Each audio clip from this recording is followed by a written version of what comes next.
Mi nombre es María José Jorge Guillot y voy a proceder a defender mi trabajo de fin de máster titulado Sistema de comunicación por intercambio de imágenes en niños con trastorno del espectro autista para el desarrollo de la comunicación y el lenguaje. La presentación va a constar de una serie de apartados que a lo largo de dicha presentación iré introduciendo en cada una de las diapositivas. Estos apartados son los siguientes. En primer lugar, haré una breve introducción en la cual presentaré el tema que trata el estudio. Seguidamente pasaré a nombrar el objetivo de este trabajo de fin de máster. El siguiente punto será el método. A continuación desarrollaré el apartado de los resultados con un breve resumen de los estudios.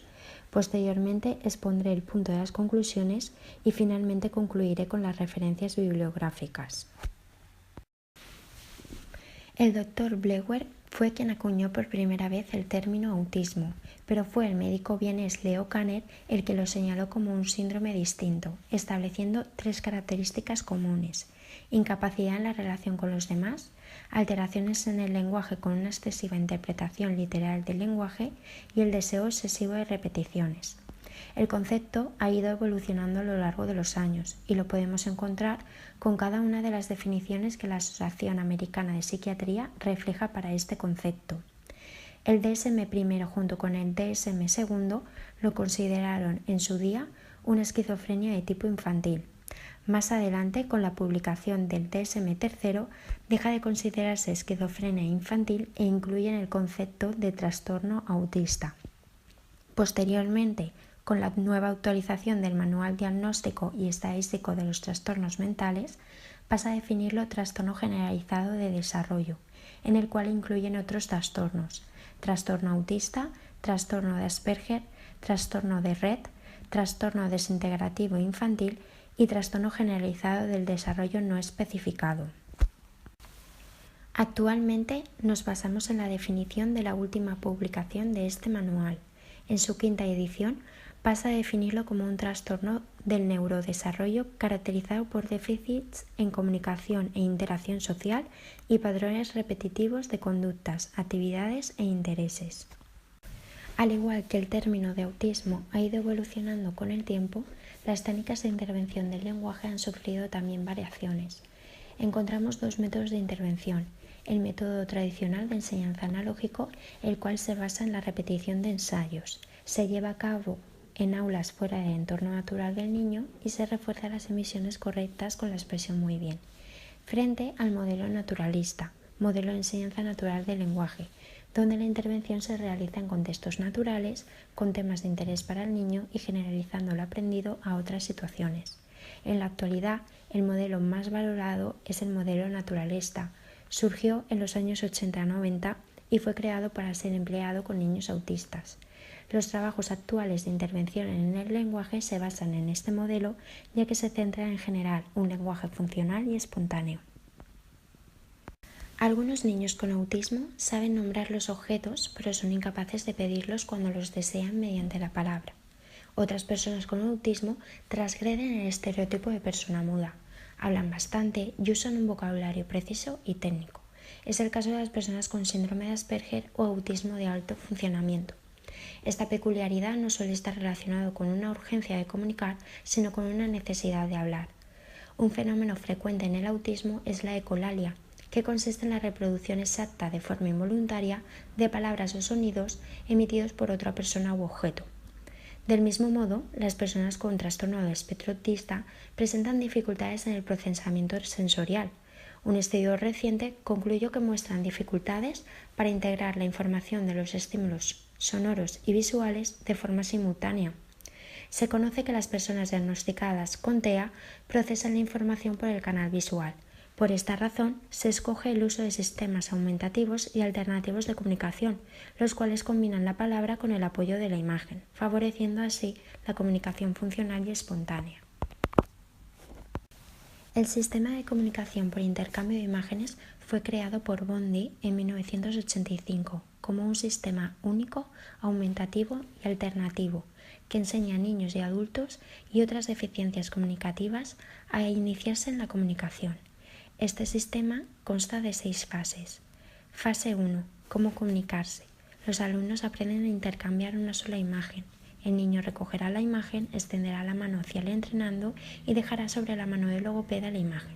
En la fase 2 hay una distancia y persistencia. Utilizando todavía solo una imagen, aprenden a generalizar esta nueva habilidad en diferentes lugares, con diferentes personas y varias distancias. En la fase 3, discriminación de imágenes. Los alumnos aprenden a seleccionar en el tablero de comunicación entre 2 o más imágenes para pedir los objetos o actividades favoritas. En la fase 4, la estructura de la frase.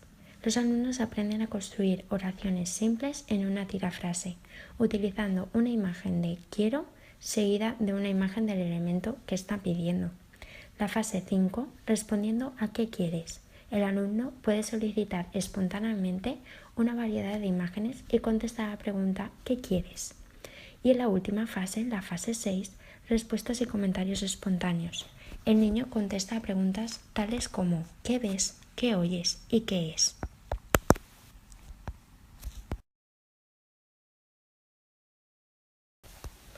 El objetivo que me propuse para este trabajo de fin de máster era analizar un estudio del empleo del sistema PECS y analizar la eficacia y los beneficios que se extraen de su uso para el desarrollo del lenguaje y la comunicación en niños que presentan un trastorno del espectro autista.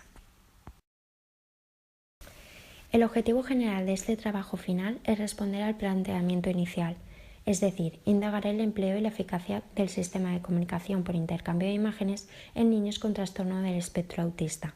Para ello, inicié una búsqueda de estudios, artículos, manuales acerca de la eficacia de PECS, de las características propias del autismo, así como del lenguaje que presentan los niños con autismo. La recopilación se basó en 3 criterios clave: niños diagnosticados de TEA, niños sin lenguaje verbal o que éste fuese limitado y niños que no hubiesen estado expuestos al sistema PECS anteriormente o se encontrasen en la primera fase. En primer lugar, pasaré a nombrar los estudios sobre los beneficios del uso de PECS en el área del lenguaje. El primer estudio, de Ganz y Simpson, estuvo formado por un grupo de 2 sujetos con edades comprendidas entre 3 y 7 años. La intervención consistía de 2 a 5 sesiones semanales y se entrenó desde la fase 1 hasta la 4. Los resultados demostraron que aumentaron el número de palabras, comenzaron a usar frases más largas y su síntesis era más elaborada y más compleja al final del entrenamiento de PECS. En el segundo estudio, de Ganz, Simpson y Corbin, se realizó en un grupo de 3 niños diagnosticados de TEA, con edades comprendidas entre los 3 y los 5 años. La intervención consistió entre 1 y 10 sesiones semanales por participante. Los resultados muestran que 2 de 3 participantes mejoraron sus habilidades de comunicación funcional. Finalmente, en el último estudio, de Jurgens, Anderson y Moore, se llevó a cabo en un sujeto único, con una edad de 3 años y 7 meses. Las sesiones de intervención tenían una duración de 20 minutos seguidas de 15 minutos de juego libre. En los resultados se observa un aumento del vocabulario y de la longitud de las expresiones, además de un aumento de las iniciaciones, de las peticiones verbales y en el tiempo del juego espontáneo funcional. En general, los estudios demostraron que el sistema PECS dota a las personas con trastorno de espectro autista la posibilidad de comunicarse de manera funcional. Los estudios relacionados con el área comunicativa son, en primer lugar, LIDL, el cual estuvo formado por 21 niños en edad escolar. El tratamiento se extendió a la realización de sesiones durante un año. Los resultados indican que los niños aprendieron a iniciar la comunicación y a realizar peticiones. En el segundo estudio, McGratty y Homlin participó un grupo formado de 34 alumnos con edades entre los 5 y los 12 años. Las sesiones de intervención se realizaron durante 2 meses y los resultados mostraron un aumento de vocabulario, un aumento significativo del uso del sistema por parte de los niños para comunicarse, así como un aumento de la comunicación espontánea. En el estudio de Markel, Neff y Ferreri participó un grupo formado por 2 niños de 4 y 5 años. Las sesiones de intervención se realizaron en el propio hogar de cada uno de los participantes y los resultados mostraron un aumento del número de peticiones, así como la realización de combinaciones nuevas de palabras para realizar peticiones de artículos no disponibles. En el estudio de Lund y Troa participó un único grupo de 3 sujetos con una edad comprendida entre los 12 y los 17 años. Se realizó un total de 30 sesiones repartidas en 5 sesiones semanales de 15 minutos cada una. Los resultados nos muestran que solo un único sujeto completó las fases, pero en el resto se observó un aumento de sus respuestas. En el último estudio de Lerna, Esposito, Conson, Rousseau y Masagli participaron dos grupos. Un grupo de control en el que utilizó el sistema PECS, mientras que los 7 restantes emplearían una terapia de lenguaje convencional. La intervención duró 3 sesiones por semana de 30 minutos de duración en un periodo de 6 meses. Los resultados mostraron una mejora significativa en el dominio de las capacidades sociales comunicativas en el grupo experimental, es decir, en el grupo que se intervino con el sistema PECS.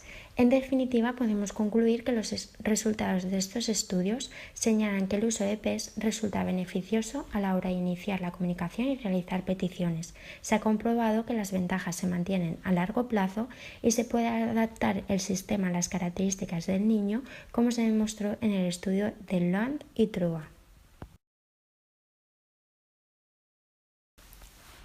Finalmente, los estudios que hablan sobre los beneficios en las áreas de comunicación y lenguaje son, en primer lugar, Tinkani.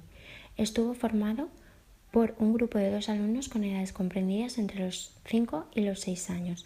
Las sesiones se realizaban en el aula a lo largo del entrenamiento y los resultados muestran que el participante J realizaba más peticiones con PECS para el participante C aumentaban las peticiones con la lengua de signos.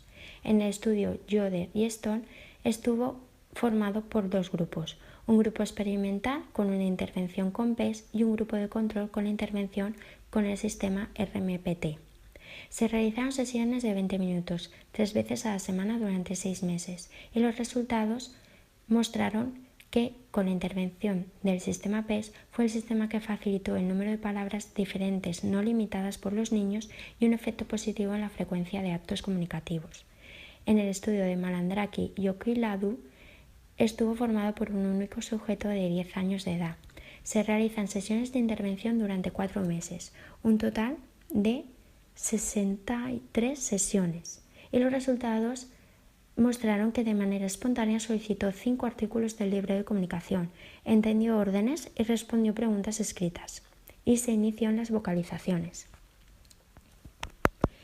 En el estudio de Travis y Heifer estuvo formado por un grupo de 2 niños de 9 años de edad. Se realizaron 4 semanas de entrenamiento en el aula y 4 semanas de postentrenamiento. Los resultados mostraron un aumento en ambos participantes del vocabulario, de la función de petición y de comentarios. En uno de los participantes los avances se mantuvieron semanas después.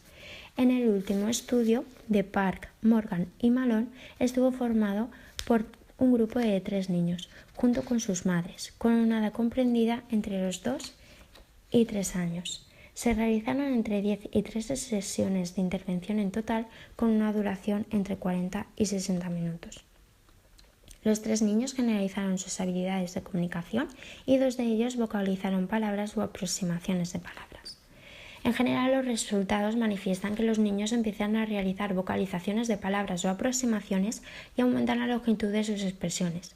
Además, en el estudio realizado por Park, Morgan y Malone se demuestra la importancia de realizar la intervención en el entorno natural del niño y la importancia de incluir a la familia. Recordando el objetivo que me había propuesto analizar, se ha podido observar que en la mayoría de los estudios en los que se había puesto en práctica el sistema PECS se obtienen grandes beneficios en el área de comunicación y lenguaje. Se ha demostrado que se consigue aumentar el vocabulario, así como la longitud de las oraciones. Los logros pueden ser generalizados en otros contextos y, por último, destacar que es un sistema que se adapta fácilmente a las características personales del individuo y es una herramienta de aprendizaje rápida contrastado con otros sistemas.